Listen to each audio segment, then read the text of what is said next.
Peterborough's community radio station, Salam Radio, 106.2 FM.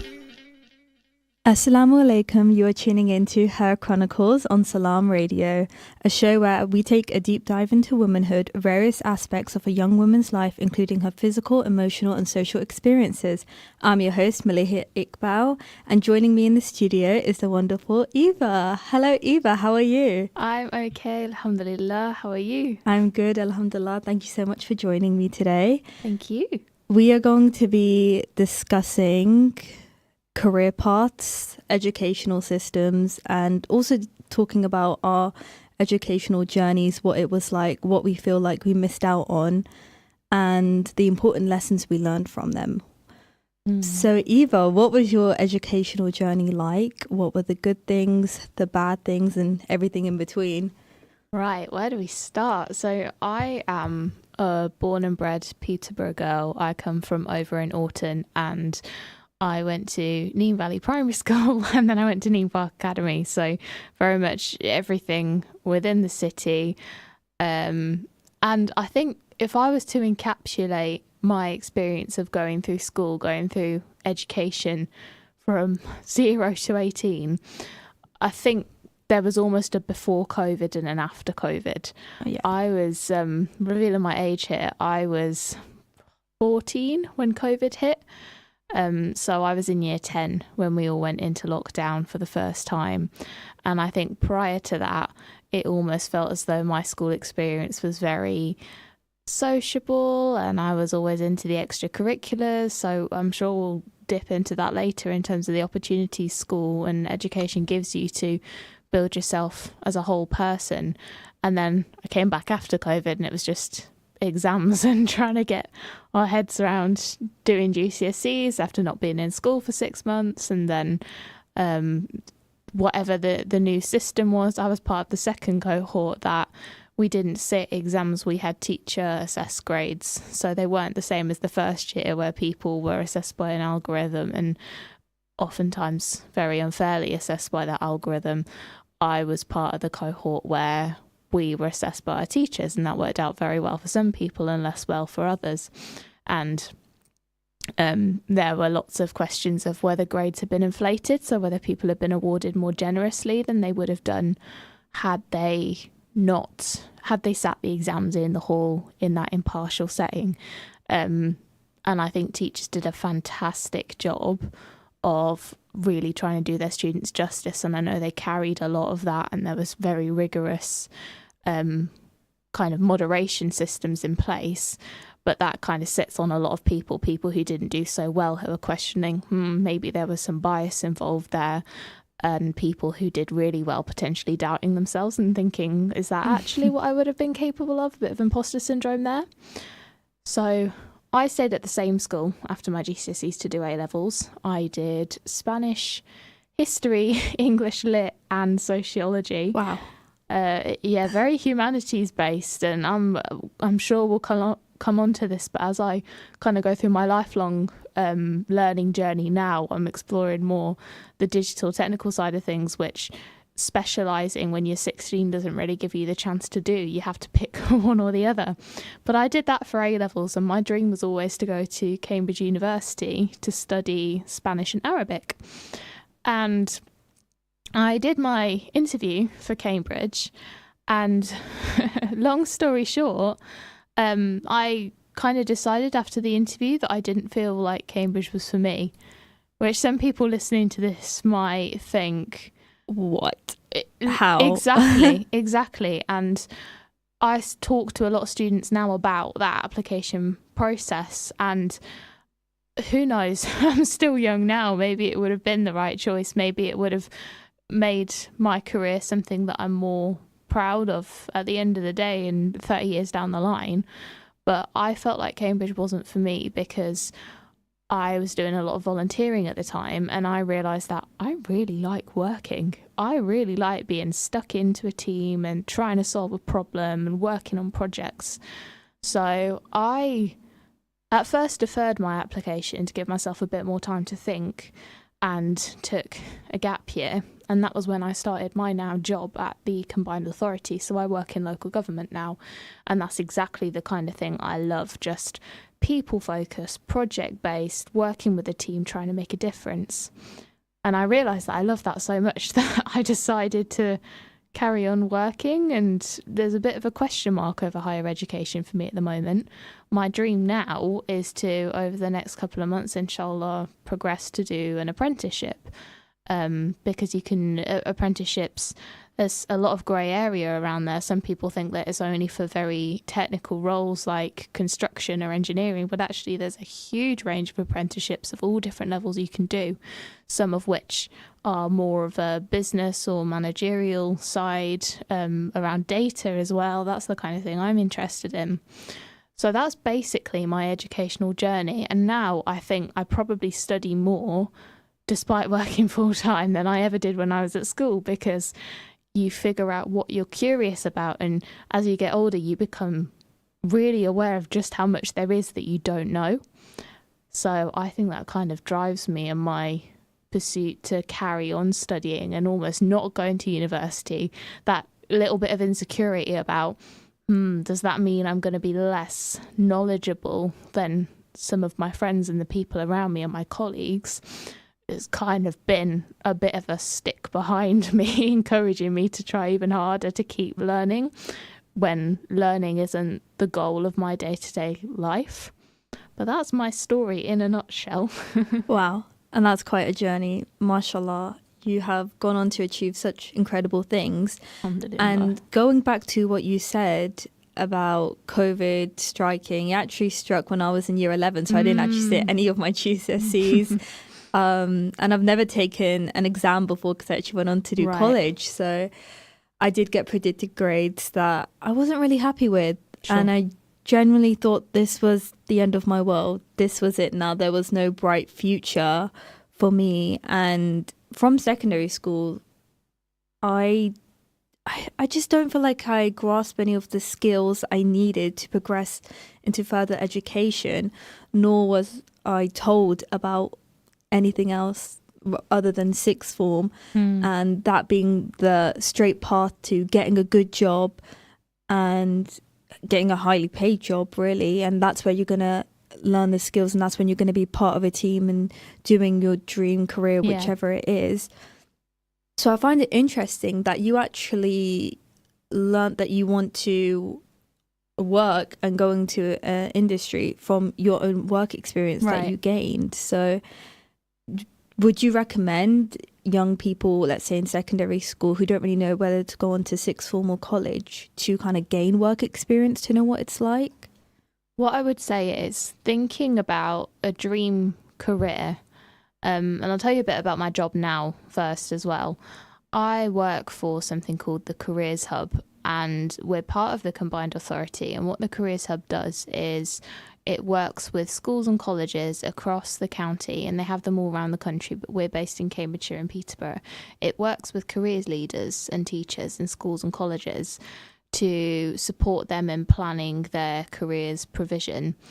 And we also work with businesses and employers and those who are recruiting for those jobs that those young people are one day going to go into, so that it's all joined up, so that schools are giving students the skills they need to progress into work, and also inspiring them into the industries that are growing in our region. Because we've got some big industries like digital and life sciences and agri-tech, so that's like farming but sciencey, and there's some industries that are really on the rise in this area. So if you're looking to study and stay close to home, there are some fantastic opportunities in the region. So we work very hard to support schools to help to make sure students understand that. So coming back to that work experience and that making informed decisions about your next steps point, I think it's really important for young people to understand that there can be a lot of flexibility in careers these days. People talk about what you might call a portfolio career, where you could go into a profession like medicine or law or one of those fields where there's quite a set progression. You study these subjects and then you get this qualification and then you get this certificate and then you're qualified to practice in that area. Or if you take a path like I did, which is kind of relationships and customer engagement style, or you pick something more technical like web development, there's a huge array of always changing skills that you need in those roles. And what you study now might not be useful by the time you actually progress into work. If you want to go into web development and you do a level 3 qualification, so a BTEC or an A level in computer science, the stuff you learn in that may have absolutely nothing to do with what you're doing when you land in your first job, if you then decide to go and do a degree and you start working at 21. So it's really important to study things that you find interesting and that are aligned to your skill set. So think about the way you think as a young person. Are you very analytical? Do you like to problem solve? Are you very creative? Do you think outside the box? Do you like working with others? Do you like working alone? That's what work experience will teach you. Try lots of different roles, try lots of different industries. What way of working works for you? And then if you like being very on the job, hands-on like I did, something vocational like an apprenticeship or some college courses might be a good fit for you. If you like thinking outside the box and making recommendations and working with theories, then A-levels might be a good fit for you. Or some university courses like history or English, where what they're really teaching you is how to form an argument, how to evidence a point, which will stand you in really good stead for anything from marketing to politics, anything that involves persuading people. So I am a massive advocate for work experience and trying a range of different things as well. Working and earning a wage is helpful because it gives you that bit of breathing space as a young person, especially when you're 16 doing your college or your A-levels, because you learn all those what we call soft skills or transferable skills, like being able to work with other people and follow instructions. So having a paid job will help, but also if you can afford it and if you're happy to, as much volunteering as you find interesting and you're able to do is absolutely something I recommend too, because that's how you figure out, I'm really good at this, I enjoy this, and then you will have the motivation to go for jobs and to go for opportunities. Because if finding a job is a scary thing, and it is because we need to pay the bills, but if seeking an interesting job is a scary thing, then you're going to find it a whole lot more difficult, rather than if you know what you find interesting and you're trying to find something which will bring fulfillment to your life as well as just pay the bills. And you'll only find that out by trying things. 100%. And where did you volunteer? Was it local? So I started off my volunteering journey in kind of creative arts kind of things.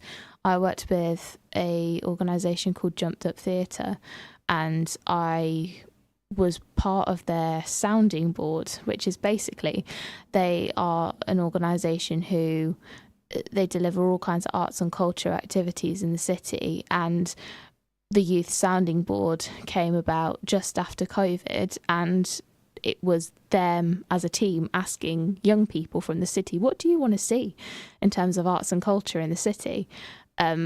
And that taught me a lot of skills, and it taught me a lot about myself and my interests, because I realised that I like to research, because I didn't want to just talk about myself and what I wanted. I wanted to understand other young people.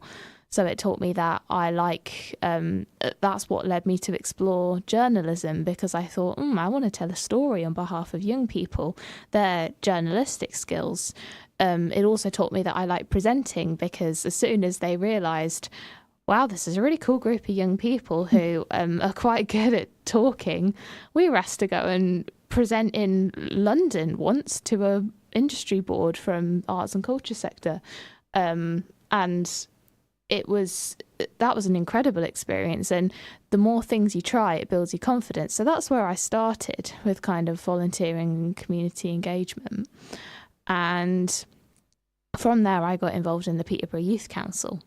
And that's really where it all kicked off for me. I was a youth councillor for just under 3 years.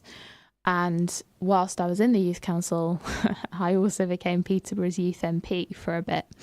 So I was very into kind of change making, activism, politics.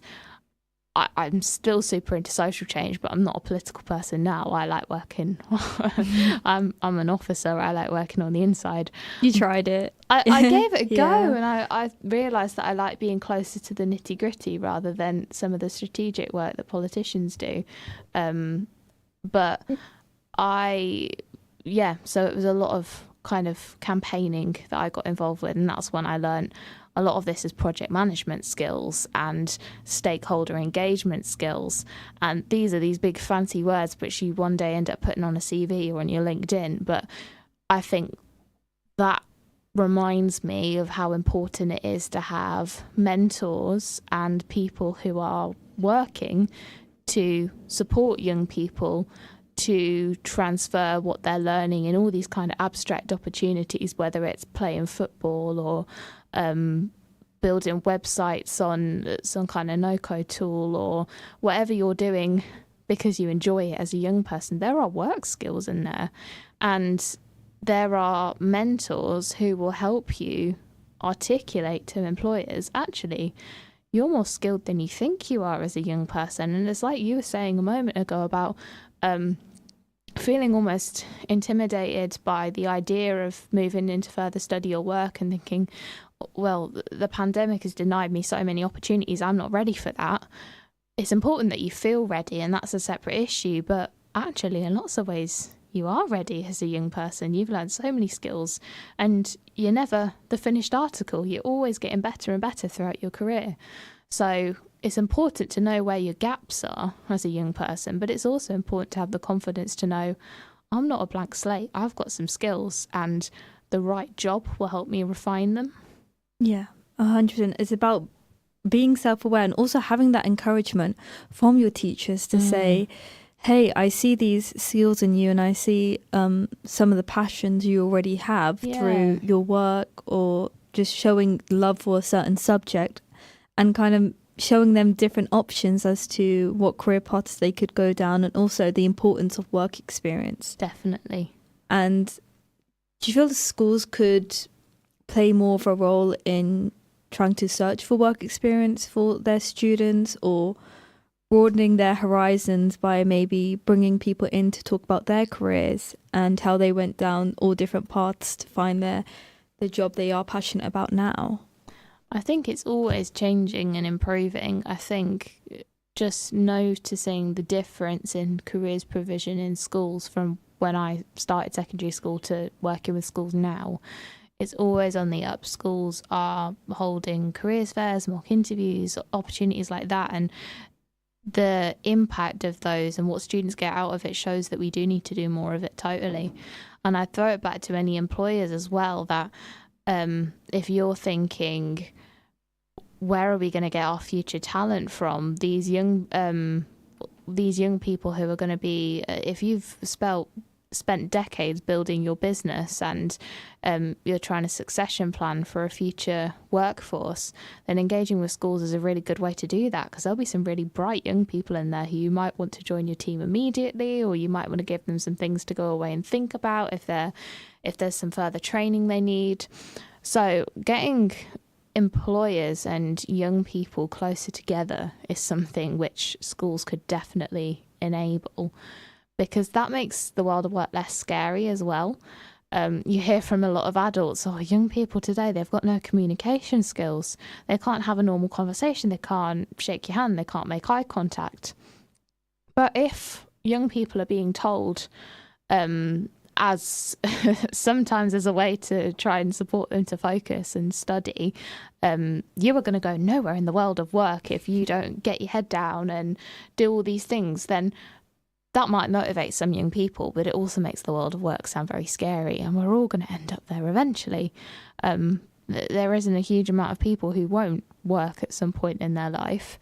So it's important that we help young people understand that education is super valuable, but also at the same time, it doesn't need to be a study hard or else conversation, because sometimes there are reasons beyond your control that mean it does go wrong, or maybe there are some things that make it more difficult for you to work, or whether that's something that affects everyone, like a pandemic, or whether that's something to do with you as an individual young person, or the kind of jobs that are available in your area. Maybe you've missed out on a lot of education because you've been caring for family members. Maybe you've been ill yourself, or maybe there's a whole range of reasons why young people might struggle to move into work. And people get to a point where they start to question, what is the point in working hard, because no employer will ever want me. And that's absolutely not true. In this region, we often have more vacancies than people, especially in those high-skilled jobs, which require a certain amount of technical knowledge and qualifications to do in those sectors that are growing. So employers aren't in a position to say, employers want to coach you to be ready for the role. It's almost a help us to help you kind of situation with the world of work.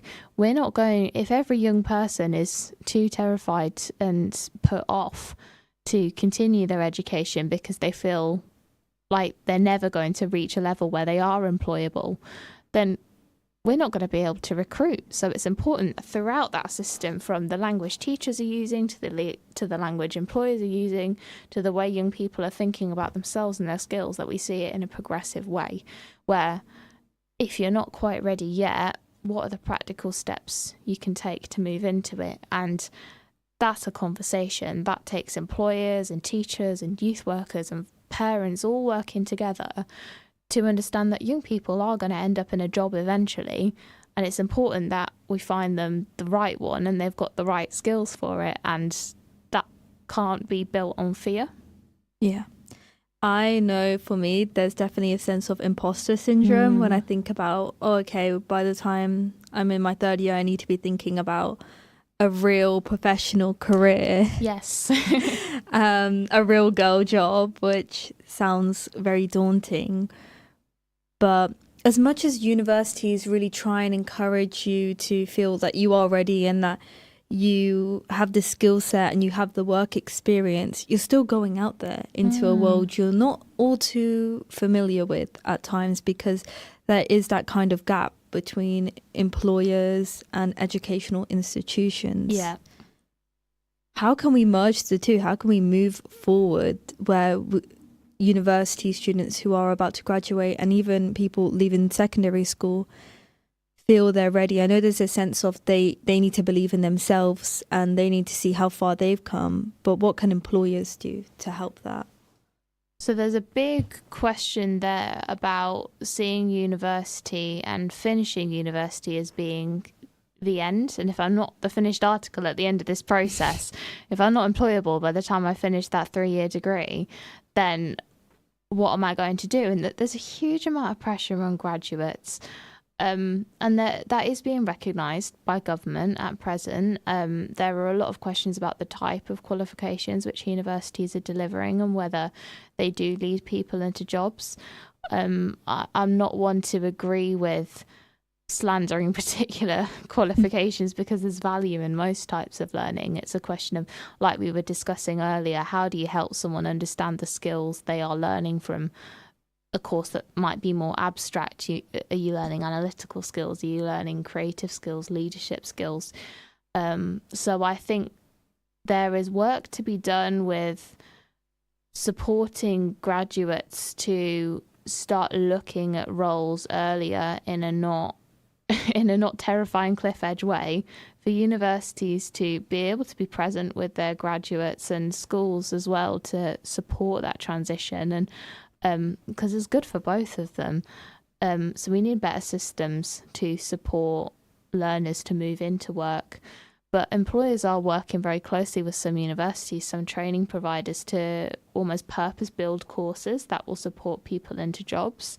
So they're very vocational courses which have on-the-job placements in there. There are some skills boot camps, for example. They're short courses which end in an interview place where that learner has an opportunity to interview for a job based on what they've learned on the course. That's a funded government course. So I think it's a combination of making that process less terrifying and letting learners know that there will be support for you to move into work if you want to work, and also making sure that courses are equipping people for roles, and that education and work aren't seen as separate things where you're entirely focused on study or entirely focused on finding a job. They need to go hand in hand, and also with wider life as well. Studying and working, they're all part of your wider existence in this world. So you should be supported to think more holistically. Thank you, Eva. Join us after this break. Thank you for listening so far. Thank you.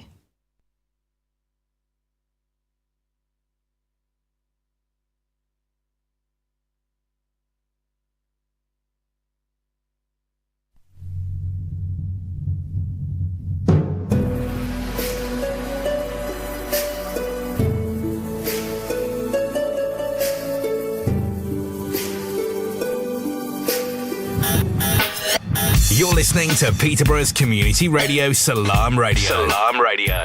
106.2 FM. Bite into something wonderfully tasty at Big Mouth. 349 Lincoln Road in Peterborough. Eating in for takeaway or delivery. Big Mouth now have a delicious new menu full of all your favourites. Crispy fried chicken, juicy smashed burgers, finger-licking peri-peri chicken, handmade pizzas, quality doner meat and so much more. So visit the family-friendly Big Mouth restaurant for fantastically fresh food. Call 01733 201020 or visit getbigmouthonline.com. Are you a savvy shopper searching for the best food deals? Look no further. Adams Cash and Carry can help you save big. We're not just a food wholesaler for takeaways and restaurants. We also welcome household customers at our warehouse in Westwood, Peterborough. Visit our website and enjoy wholesale prices on everything from drinks to flour, rice to burgers and much more. To shop, go online and collect in store. Visit adamscashandcarry.co.uk today to start your savings spree.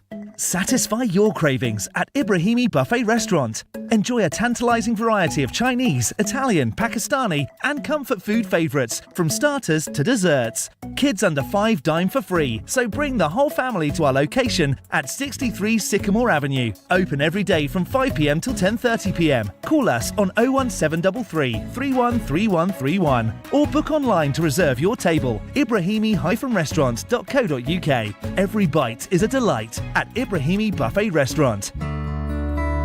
We know you're concerned about heating your home in this cost of living crisis. We are too. Which is why at Peterborough City Council we're doing all we can to help. We can support and advise you on ways to save energy this winter and to insulate your home, one of the best and long-term ways to save on energy bills. Visit our website for ideas and links. Find out more at peterborough.gov.uk.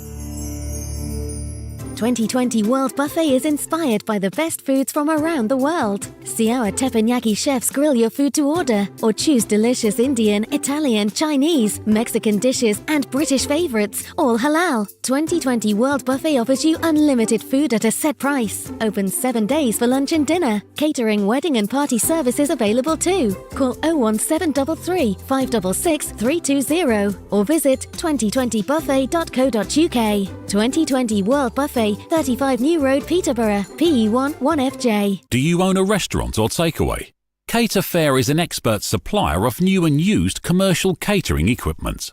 Visit caterfair.co.uk for quality equipment on sale at the lowest prices, or call us on 01733 310 115 or visit us at 11 Royce Road, Fengate, Peterborough. For the top pizza in Peterborough, visit Top's Pizza. Established in 1988 for delicious pizzas with freshly made dough daily. View the extensive and mouth-watering menu online at topspizza.co.uk. Then choose from traditional tasty toppings, something different, or create your own with fresh 100% halal meats, salads, veg, and a great choice of sides too. Call into Top's Pizza, 52 Broadway, PE1 1SB. Call 01733 913 775 or order online for delivery or collection.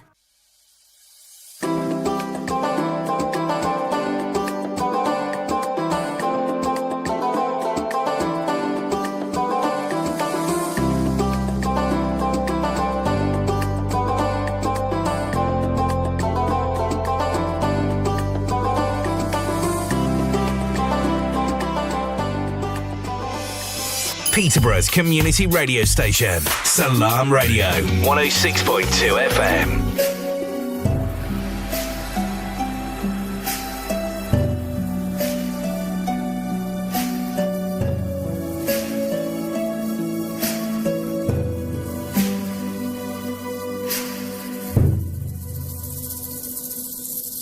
We turn to you day and night, seeking ways from wrong to right. We turn to you in prayer and vow, not knowing all the deeds we do. We turn to your endless favors, increasing in their flavors. We turn to you in sheer delight, for truth never strong to fight.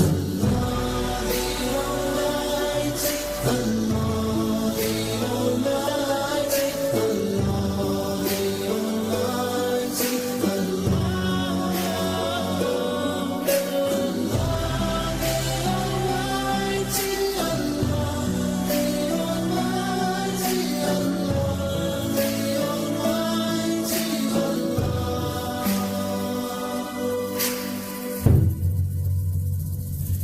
we turn to your kindness, your mercy and your mildness. We seek your generosity, forget an end to vanity. We turn to you in fullness, in sorrow and in harshness. We turn to you, the only way, forgetting on a good day.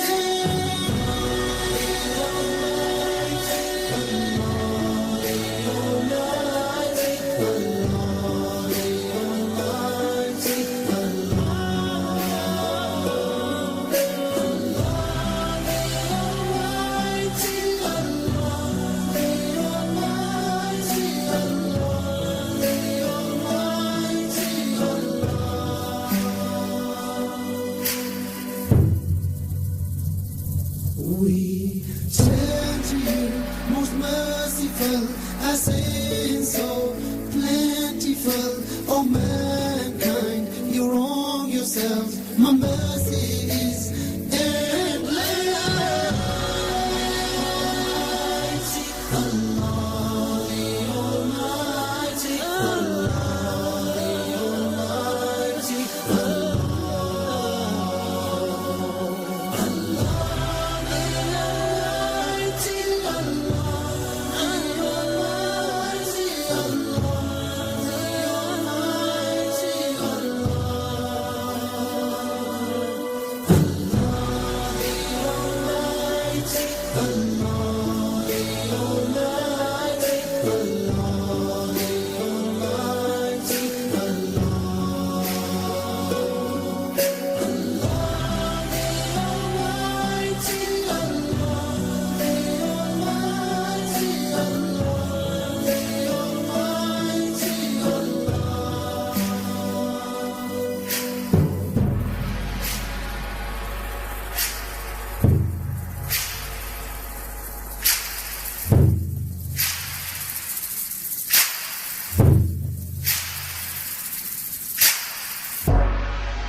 Assalamu alaikum, you are tuning into Her Chronicles. I'm your host Maleeha Iqbal and I'm joined by Eva Woods.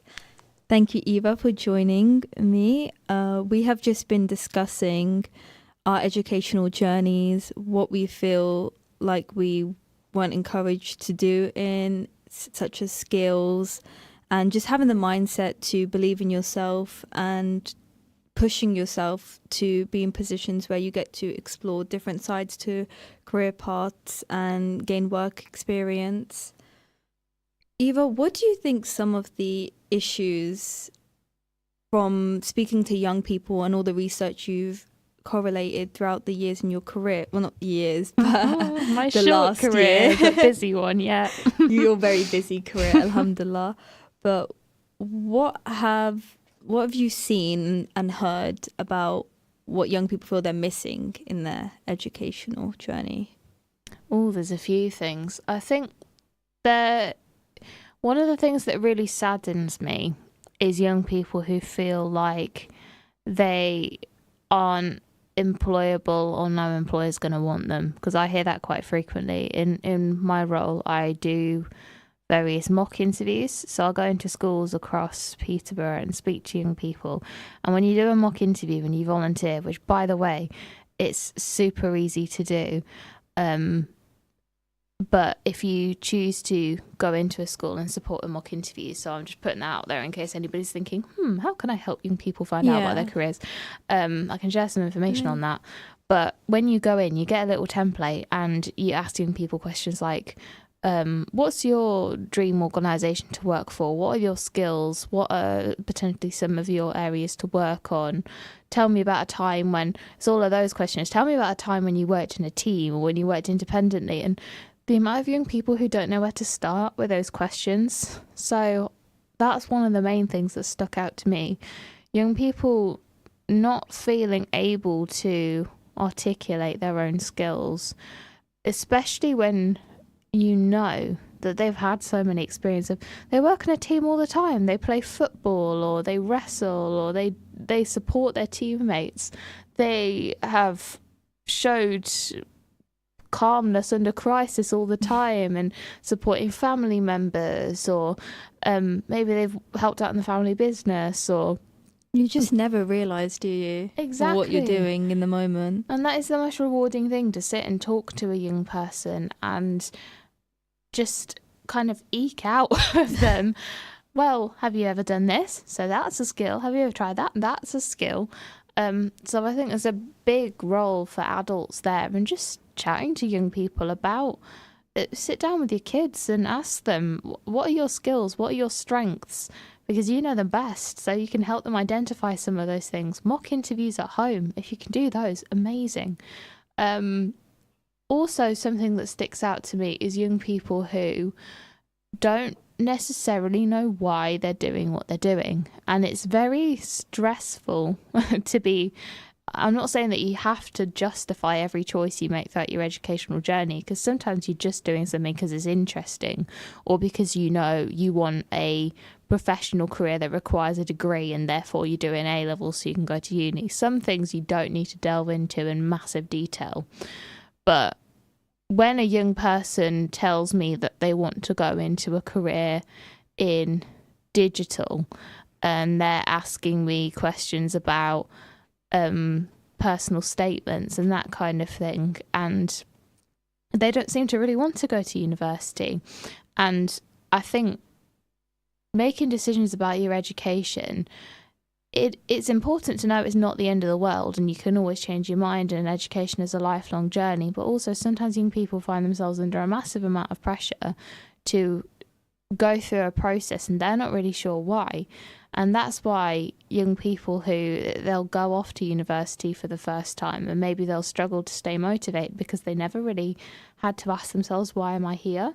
They've done it because they want to make their families proud, or because they've had a role model who's done that, or for all sorts of brilliant reasons. Most of them come from a really good place, but it can be hard to keep your motivation if you've never really thought about, why am I doing this course? Why am I interested in this career path? Does it interest me? Because if the salary brackets change, or if the industry dries up and you're not willing to relocate, jobs and careers, you have to be flexible sometimes. And if you don't really want it, or you're not interested in it, or you don't know why, then things can get very disorientating very quickly. So it's young people who don't think they have any skills. It's young people who are chasing a particular dream that they've never really given much thought to because their reasons are otherwise. And also something which I find very difficult with young people is what we've been discussing earlier in the show, if you've been with us for a while, around that fear, because that can lead to all sorts of challenges with mental health for young people. And we talk about, well, why are young people so stressed when they've got no responsibilities? They're already carrying the burden of their future responsibilities.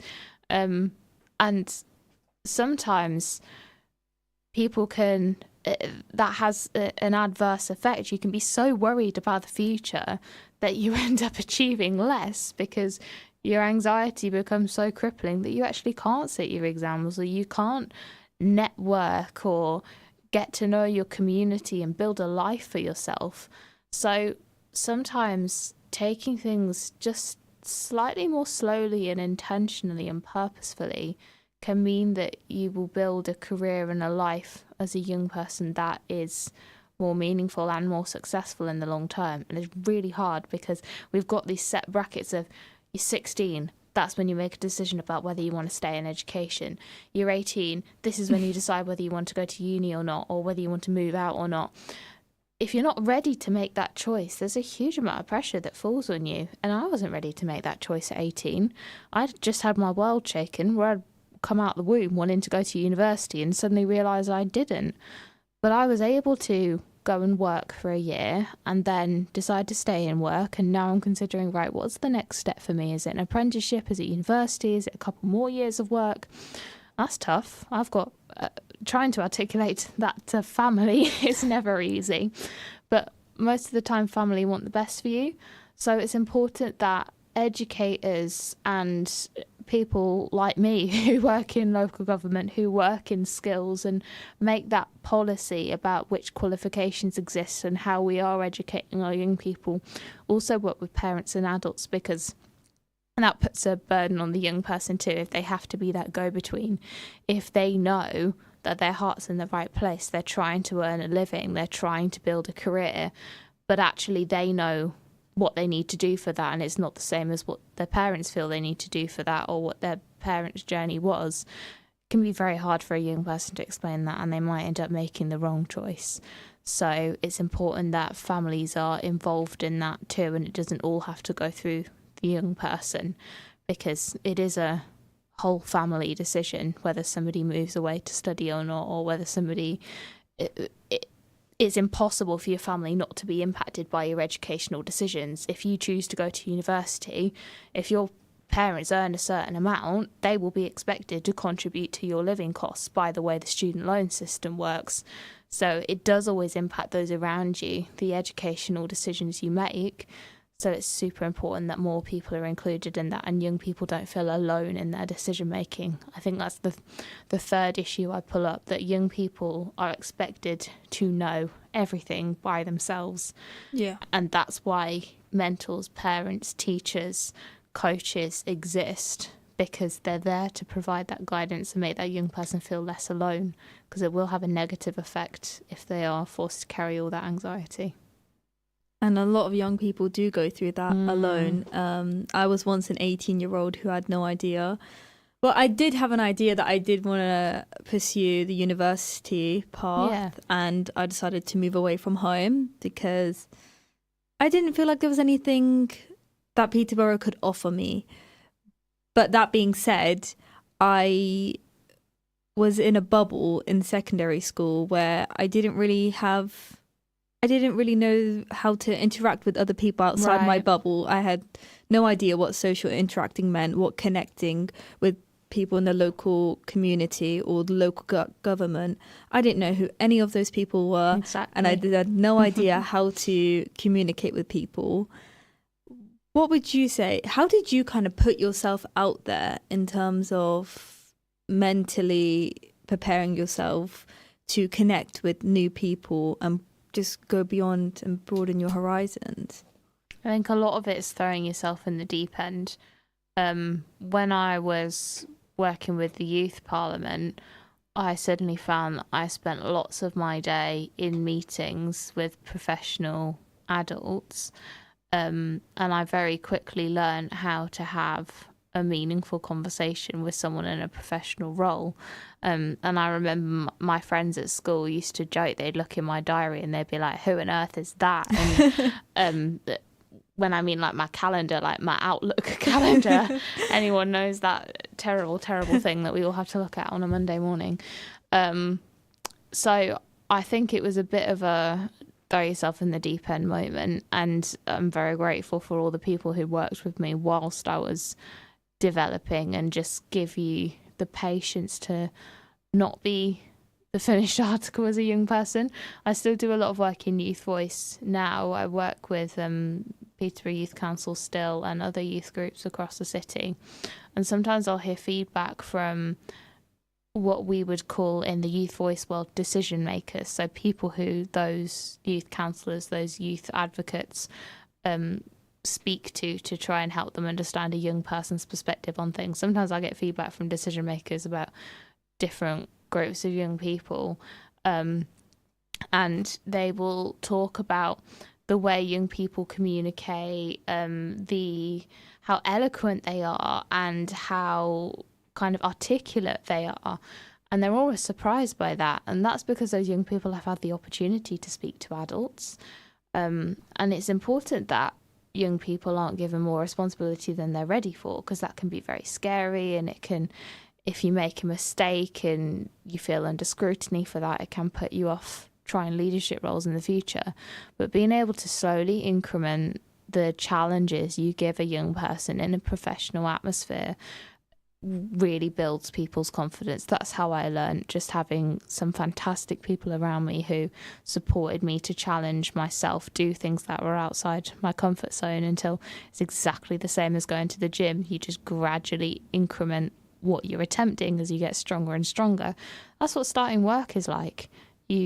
At first, everything is difficult and terrifying, and then you find yourself doing things with 2 minutes prep that you used to spend 3 hours worrying about. So practice makes perfect, and that involves adults supporting you to do that in a non-scary and appropriate way. And also I think one of the things that gets young people ready for the world of work is having courses that are integrated with practical experiences, and that's very difficult for the education system to do, because you have to sit your exams, you can't leave the building or have certain people come into the building for safeguarding reasons. It's very difficult to have practical education, and that's where extracurriculars come in. So if parents can support young people to engage in as many different things as possible, there are some fantastic free activities across the city, lots of which involve volunteering, that will massively boost a young person's confidence. And also within school, within the curriculum, encouraging young people to speak their mind and create work and think original things, because that's what, if you go to work and you've only ever had to recite facts and you've never had to form an opinion, luckily subjects like English and history are very good at teaching us how to do that. But if teachers are just trying to get you over the line and to pass rather than helping you understand, we study this subject because it teaches you these skills, then you might turn up on your first day of work in an office job or even just in any team, and you've got a fantastic manager who wants to build your confidence and says, I'm going to ask this new person, what do you think? And you mind blank because no one's ever asked you your opinion before. Yeah. So as a young person, getting comfortable with thinking creatively, voicing your opinion, because then if you are lucky enough to have the right opportunities to challenge yourself, then you are comfortable to engage with that rather than mind blank as soon as somebody asks you to have an original thought, because you've never been asked to do that before. And sadly, that's the case in a lot of the time in the education system, because there's so much pressure on teachers just to get as many people over that GCSE grade 4 line as possible. Yeah, I think it also just comes down to, you don't really know yourself in secondary school. We try out all these different personalities, hoping that we'll just find our way through it, and just, it's almost like getting through each day sometimes. Literally. With secondary school, especially with the pressure inside school, outside school, your personal life, trying to balance in it all. Like, you go to school 5 days a week. Yeah. How do you do anything else other than school just be your everything? It's tricky. It's really tricky. And for me, I will talk about how I did a lot of extracurriculars when I was in sixth form. It was like there were two halves of my day. There was the first half from 8 till 3 when I was at school, and then there was the second half till 3, 8, 9, 10 o'clock at night, where I was in council meetings or events or that kind of thing. That's how I built my confidence, by getting out there and speaking to hundreds and hundreds of people, not all at the same time, thankfully. But my family felt like they never saw me. And thankfully, my family were in a position where they didn't need me to be there to support at the time, but I've got a sibling and sometimes family do need you, and my life could have looked very different had I not been blessed with the opportunity to focus on myself at that point. So it could be extremely difficult for a young person to be 3 places at once. And that's why those time boundaries are so frustrating, because if the timing's not right, if you've got a family member who's ill, or doesn't necessarily have to be a bad thing, if you've got a family member who's getting married or moving away or something like that, and all of a sudden you've got to be in 3 places at once, it's so easy to miss the boat in our current system for young people. If you are not 100% switched on in that exam season, a lot of the time you don't get another chance. And the system's getting better at giving people another chance. We have, for example, free courses for jobs, which is a scheme that entitles lots of adults to a funded level 3 qualification. So if you didn't get your A levels because you were struggling at that point, there will be another opportunity to get a level 3 qualification funded with public money. So there are opportunities, and it's about helping young adults who may have, quote unquote, missed the boat to navigate that system, because so often we don't know about the educational opportunities that are out there. But yeah, there's a huge amount to try and do everything at once, and that's just not possible for some young people. So everyone in a young person's life also needs to manage their expectations, and young people need to know that it's not the end of the world. If you come out of 6th form with no work experience because you were too busy juggling family and school, or whichever one of those 3 blocks or others that I haven't thought of came up, there's always time to balance it out. Life doesn't end when you turn 18. No, life begins for some. Totally. But thank you so much, Eva, for coming onto the show and sharing your experience in educational institutions, and also just your knowledge that continues to grow, alhamdulillah. Alhamdulillah. Inshallah, I would love to have you back on. But thank you all for listening to Her Chronicles. Join me next week, Sunday, 2 to 3 p.m, inshallah. Enjoy the rest of your day, and I hope you have a wonderful week, inshallah. Assalamu alaikum. Mustafa, Mustafa, Mustafa, Ya Mustafa, Ya Mustafa, Ya Mustafa, Ya Mustafa, Ya Mustafa, Ya Mustafa, Ya Mustafa, Ya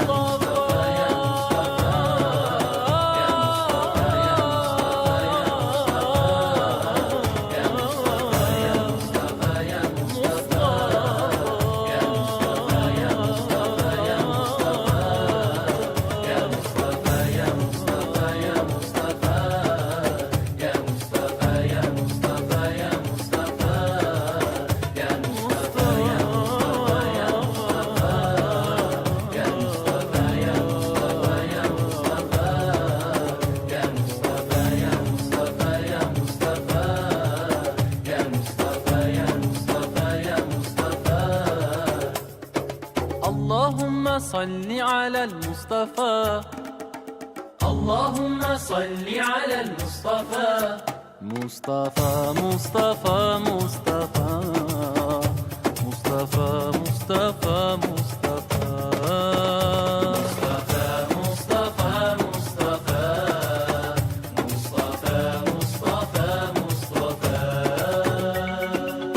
You're our prophet, our beloved.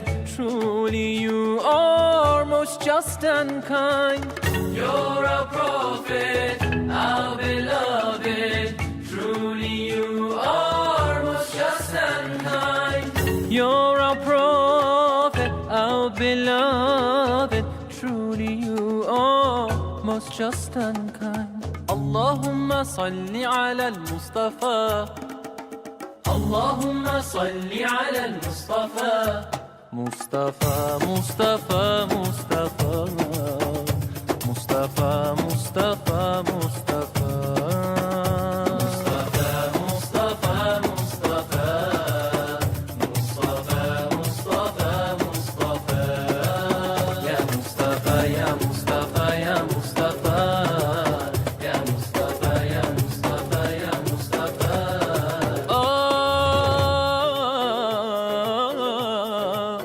You're the guide. Send